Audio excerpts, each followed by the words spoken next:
Gold hub తాకట్టులో ఉన్న బంగారాన్ని విడిపించి కొనబడును. అదే రోజు ఆన్లైన్ ధరకు కొని డబ్బులు ఇవ్వబడును. వెల్కమ్ టు మనం టీవీ. గాడిద గుడ్డు మొన్నటిదాకా చూసాము, కాంగ్రెస్ వాళ్ళ నోట్లో చూసాము. కానీ ఈ రోజున చూస్తే బీజేపీ నోట కూడా గాడిద గుడ్డ వస్తూ ఉంది. కాంగ్రెస్ గవర్నమెంట్ రేవంత్ రెడ్డి తెలంగాణకు చేస్తుంది ఏంటి గాడిద గుడ్డ అంటా ఉన్నారు. బీజేపీ స్పోక్ పర్సన్ రాణి రుద్రమదేవి అక్క అయితే ఉంది, ఒకసారి మాట్లాడడం. అక్క నమస్తే. అక్క నమస్తే. అక్క ఏంటక్క మొన్నటాకైతే గాడిద గుడ్డ అనేది కాంగ్రెస్ నోట విన్నాము, ఈరోజు అయితే మరి మీ నోట వింటా ఉన్నాం. ఏంటి అసలు గాడిద గుడ్డు సంగతి ఏంది? గాడిద గుడ్డు పోస్టర్ కూడా ఇంకొకటి ఉండే. ఇవాళ ఆ గాడిద గుడ్డును మేమెందుకు చూపిస్తున్నాము అని అంటే, తెలంగాణకు రేవంత్ రెడ్డి గారు చేసింది కూడా గాడిద గుడ్డే. అందుకే ఆయన ముందే ఆ గాడిద గుడ్డును నెత్తిన గంపల పెట్టుకొని తెలంగాణ రాష్ట్రం అంతా కూడా తిరిగిండు అని చూపించడం కోసం. ఇవాళ తెలంగాణలో విద్యాశాఖ విషయానికి వస్తే, విద్యాశాఖకు ఒక మంత్రి లేడు. విద్యాశాఖకు రేవంత్ రెడ్డి గారు ఏమిచ్చారు అంటే గాడిద గుడ్డు. విద్యాశాఖ మంత్రి ఖాళీ, విద్యాశాఖ మంత్రి పోస్ట్ ఖాళీ. బడిబాట మొదలైంది, బడికి మంత్రి లేడు. ఇవాళ బళ్ళల్లా పాఠ్యపుస్తకాలు పోతే వాటి మీద ముఖ్యమంత్రి గారి పేరు, కేసీఆర్ గారి పేరు రాసి పాఠ్యపుస్తకాలు పోయినాయి అని అంటే పర్యవేక్షణ లోపం. పర్యవేక్షణ ఎందుకు లేదు అని అంటే విద్యాశాఖకు మంత్రి లేడు. ఆ శాఖ కింద పనిచేసేటటువంటి డిఈఓలు లేరు తెలంగాణ రాష్ట్రంలో. 33 జిల్లాలుంటే 26 జిల్లాలకు డిఈఓలు లేరు. 615 మండలాలుంటే 598 మండలాలకు ఎంఈఓలు లేరు. ఇవాళ స్కూళ్ళల్లో 26,000 స్కూల్ ఎడ్యుకేషన్ స్కూల్ ఉంటే అందులో 22,000 టీచర్ పోస్టులు ఖాళీ ఉన్నాయి. ఒక్క స్కూల్లో కూడా ఊడ్చేటందుకు, టాయిలెట్లు కడగడానికి స్కావెంజర్లు లేరు. మరి వాళ్ళ మీరు తెలంగాణ రాష్ట్రంలో విద్య చదువుకునేటువంటి పిల్లలకు, తల్లిదండ్రులకు ఏమి ఇచ్చిండ్రు అంటే రేవంత్ రెడ్డి గారు గాడిద గుడ్డు ఇచ్చారు. అందుకే మేము దాన్ని సింబాలిక్గా చాలా స్పష్టంగా రేవంత్ రెడ్డి గారి గాడిద గుడ్డు. విద్యాశాఖ మంత్రి పోస్టు ఖాళీ, 22 జిల్లాలకు డిఈఓ పోస్టులు ఖాళీ, డిప్యూటీ ఈఓ పోస్టులు మొత్తం ఖాళీ, 598 ఎంఈఓ పోస్టులు ఖాళీ, 22,000 టీచర్ పోస్టులు ఖాళీ, మొత్తం స్కావెంజర్ పోస్టులు ఖాళీ, మొత్తం విద్యాశాఖ మంత్రే ఖాళీ. తెలంగాణ రాష్ట్రానికి చదువుకి ఏమి ఇచ్చిండు రేవంత్ రెడ్డి గారు అంటే గాడిద గుడ్డు.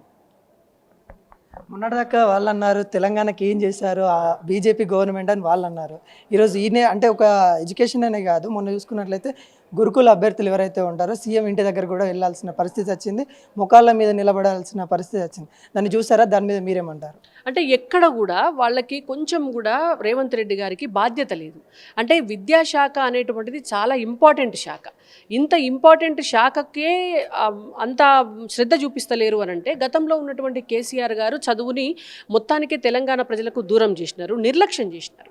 ఇవాళ ఉద్యమ కేంద్రాలైనటువంటి యూనివర్సిటీలను కూడా అధోగతి పాలు చేస్తున్నారు. ఒక్క వీసీ పోస్ట్ కూడా నింపలేదు ఈ రోజు వరకు. అంటే ఇవాళ సేమ్ ఆనాడు కేసీఆర్ గారు ఏదైతే చేసినారో విద్యారంగాన్ని నిర్వీర్యం చేస్తూ, ఇవాళ రేవంత్ రెడ్డి గారు కూడా అదే చేసినారు. నువ్వు విద్యాశాఖకు మంత్రిని పెడతలేవు ఎందుకు అని అంటున్నాం మేము. ఎందుకు విద్యాశాఖకు మంత్రిని పెడతలేరు మీరు? దేని కొరకు పెడతలేరు? ఇవాళ విద్యాశాఖకు మంత్రి లేనప్పుడు పిల్లలకు నాణ్యమైనటువంటి చదువు ఎట్లా వస్తుంది? పిల్లల్ని బడికి పో అని అంటే ఎన్ని నుంచి వస్తారు? అట్లనే ఇవాళ టీచర్స్ విషయంలో గురుకుల పాఠశాలల రిక్రూట్మెంట్ కావచ్చు, 317 జీవో రివ్యూ విషయం కావచ్చు, టీచర్ పోస్టుల నోటిఫికేషన్స్ అండ్ రిక్రూట్మెంట్ కావచ్చు, ఏదైనా రేవంత్ రెడ్డి గారికి చిత్తశుద్ధి లేకపోవడం వల్ల అంగన్వాడీలకు 18,000 రూపాయల జీతాలు ఇస్తామన్నారు, వేసిండ్రా? మధ్యాహ్న భోజనం వండుతున్నటువంటి వాళ్ళకి కూడా 4 నెలల నుంచి 5 నెలల నుంచి ఆపి నిన్న రిలీజ్ చేసినారు బడ్జెట్. అంటే 6 నెలలు అవుతుంది కదా మీ ప్రభుత్వం ఏర్పడి. 6 నెలల నుంచి ఏం చేస్తున్నారు మీరు? ముఖ్యమంత్రి సీటు మీద కూర్చున్న దానికి మాత్రం ముహూర్తం ముందే పెట్టుకుంటారు. మరి వాళ్ళ 6 నెలల తర్వాత అకాడమిక్ ఇయర్ స్టార్ట్ అవుతుంటే దానికి కావాల్సినటువంటి అన్నీ కూడా ఎందుకు చేయరు?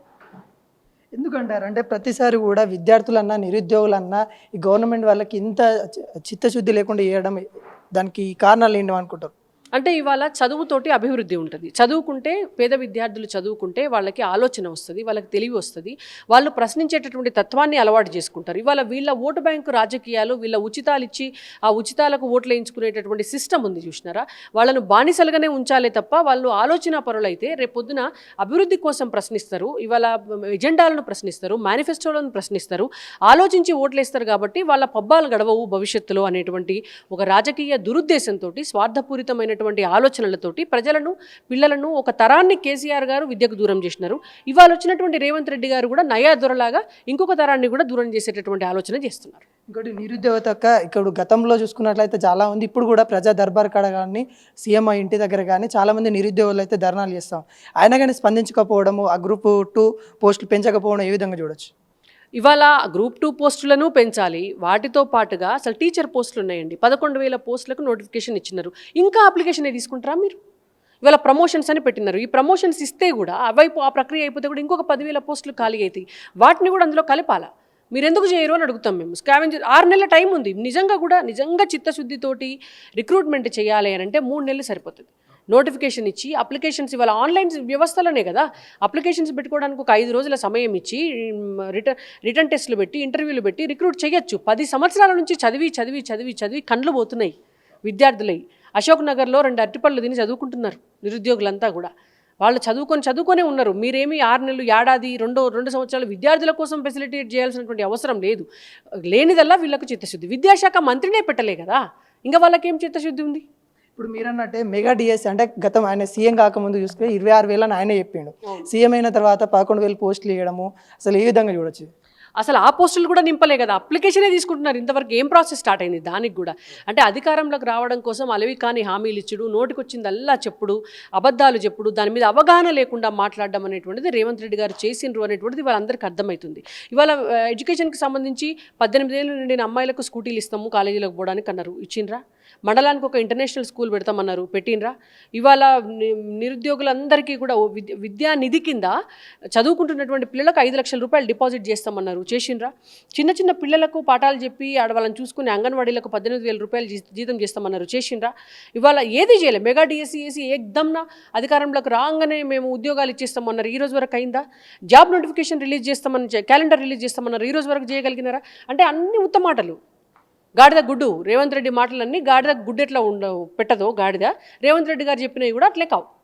ఓకే, ఇదంతా ఒక ఎత్తు అయితే ఇంకా రఘునందన్ రావు నిన్న చేసిన కామెంట్ హాట్ టాపిక్గా జరుగుతూ ఉంది. కేసీఆర్కి ఈడీ పైన నోటీసులు వెళ్ళాయి, అరెస్ట్కి అయితే మరి ఈడీ అధికారులు వచ్చే ఛాన్సెస్ ఉన్నాయని అన్నారు. దానిపైన ఏది వాస్తవం? అసలు ట్రోల్ మీద ట్రోల్ చేస్తూ ఉన్నారు, దాని మీద మీ స్పందన ఏంటి? అంటే నాకు ఆ విషయం మీద అవగాహన లేదు. అంటే ఏ అంశంలో వారికి ఈడీ నోటీసులు సర్వ్ చేసింది అనేటువంటిది నా నోటీసులో లేదు. ఓకే, మొత్తానికైతే ఇది ఇప్పుడున్న సర్కార్ ఏదైతే ఉందో ఇప్పుడు ఏదైతే 6 గ్యారెంట్లను ఇచ్చారు, విద్యాశాఖ మంత్రి అయితే ఇవ్వలేదు ఇప్పటి వరకు. వాళ్ళకి కావాల్సిన మంత్రి శాఖలు అయితే పంచుకున్నారు, తలోకలు పంచుకున్నారు. మరి ఇప్పుడు ఇక్కడ కావాల్సింది విద్యార్థులకి, యువతకి కావాల్సిన ఏదైతే విద్య ఉంటుందో ఆ విద్యకి విద్యామంత్రి లేకపోవడం ఒక చిగ్గు చేయటాన్ని చెప్పుకోవచ్చు. ఎందుకంటే ఇప్పుడు యువత చదువుకుంటేనే ఈరోజు యువకులే రేపటి భవిష్యత్తులో కాబోయే నాయకులైనా, కాబోయే భవిష్యత్తు అయినా, దేశానికైనా రాష్ట్రానికైనా అలాంటి తీర్చిదిద్దే టీచర్లకు కానీ పోస్టులు పెంచకపోవడం ఒక ఇక్కడ చిగ్గుచెట్టుగానే ఉంది. గాడిద గుడ్డి ఇచ్చింది, ఇప్పుడు గాడిద గుడ్డి చేస్తా ఉన్నారని మనతోనైతే రాణి రుద్రమదేవి అయితే మాట్లాడుతుంది. కెమెరామెన్ అనుస్తాం మీ అని.